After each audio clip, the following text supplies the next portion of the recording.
Video में हम बात करेंगे रिट पिटीशन के बारे में। सबसे पहले बात कर लेते हैं कि रिट पिटीशन होती क्या है और क्यों लगाई जाती है। देखिए, दो तरीके के हमारे राइट्स होते हैं, एक लीगल राइट्स होते हैं और एक कॉन्स्टिट्यूशनल राइट्स होते हैं। जो लीगल राइट्स होते हैं उनके लिए जो गवर्नमेंट है, हमारी स्टेट गवर्नमेंट या सेंट्रल गवर्नमेंट, वो समय समय पर कानून बनाते रहते हैं। जैसे कि मान के चलिए लीगल राइट्स कैसे, कि अगर आपसे किसी ने पैसे उधार लिए और वो पैसे नहीं दे रहा है तो आप कहाँ जाएंगे? कोर्ट में जाएंगे और उसके लिए रिकवरी का सिविल सूट आप दायर कर सकते हैं। तो लीगल राइट का अगर वायलेशन होता है तो आप कोर्ट में जा सकते हैं या फिर पुलिस स्टेशन भी जा सकते हैं। अब बात कर लेते हैं कि कॉन्स्टिट्यूशनल राइट्स। कॉन्स्टिट्यूशनल राइट्स कैसे होते हैं? जैसे कि राइट टू इक्वालिटी या right to freedom of religion. तो इस तरीके जो हमारे कॉन्स्टिट्यूशनल राइट्स होते हैं, अगर उनका वायलेशन होता है और उनकी रिलीफ लेने के लिए अगर अलग से कोई लीगल रेमेडी अवेलेबल नहीं है, कि आपको कोर्ट में जाके उसके लिए रिलीफ नहीं मिलेगा, तो आपको क्या करना होता है? फिर आप रिट दायर कर सकते हैं, जो कि सिर्फ़ और सिर्फ हाई कोर्ट और सुप्रीम कोर्ट में ही दायर की जा सकती है। रिट में हाई कोर्ट और सुप्रीम कोर्ट जो हैं वो डायरेक्शंस देते हैं। तो ये 5 प्रकार की रिट पिटीशंस होती हैं, उन सब के बारे में सिंपल तरीके से मैं आपको बताऊंगा। देखिए, नंबर 1 पर होती है हैबियस कॉर्पस। हैबियस कॉर्पस का मतलब क्या है?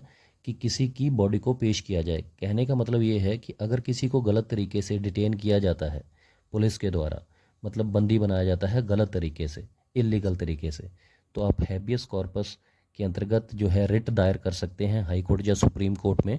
तो वहाँ से फिर उनके द्वारा, हाई कोर्ट या सुप्रीम कोर्ट के द्वारा डायरेक्शन दी जाती है कि इस इंसान को पेश किया जाए।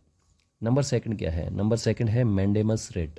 मैंडेमस रिट का मतलब क्या होता है? कि अगर कोई पब्लिक ऑफिसर अपनी जो ड्यूटी है, जो उसका फ़र्ज़ है, उस ड्यूटी को अच्छे से नहीं निभा रहा है, तो उस इसमें मैंडेमस रिट दायर कर दी जाती है और हाई कोर्ट के द्वारा या सुप्रीम कोर्ट के द्वारा उनको आदेश दिया जाता है, ऑर्डर दिया जाता है कि अपनी ड्यूटी आप अच्छे से, जो आपको ड्यूटी मिली है, जो आपका फ़र्ज़ है, उसको ड्यूटी को परफॉर्म कीजिए।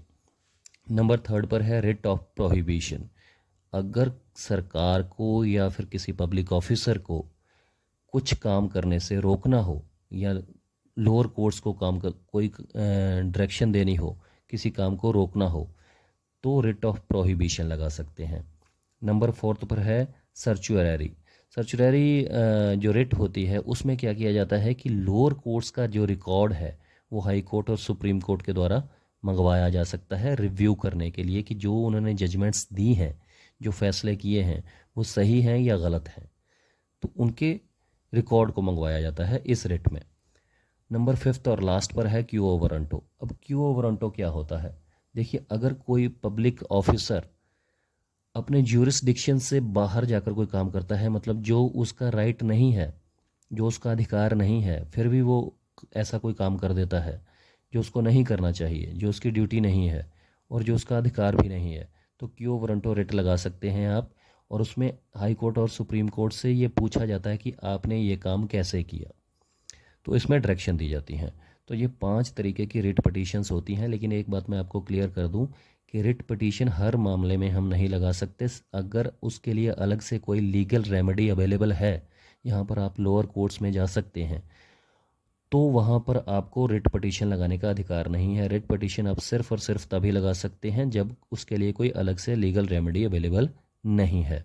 तो ये 5 तरीके की रिट पटिशन्स होती हैं, जो कि सिर्फ हाई कोर्ट और सुप्रीम कोर्ट में ही आप फाइल कर सकते हैं। आर्टिकल 32 में सुप्रीम कोर्ट को ये पावर है और आर्टिकल 226 में हाई कोर्ट को ये पावर है रिट पटिशन के लिए।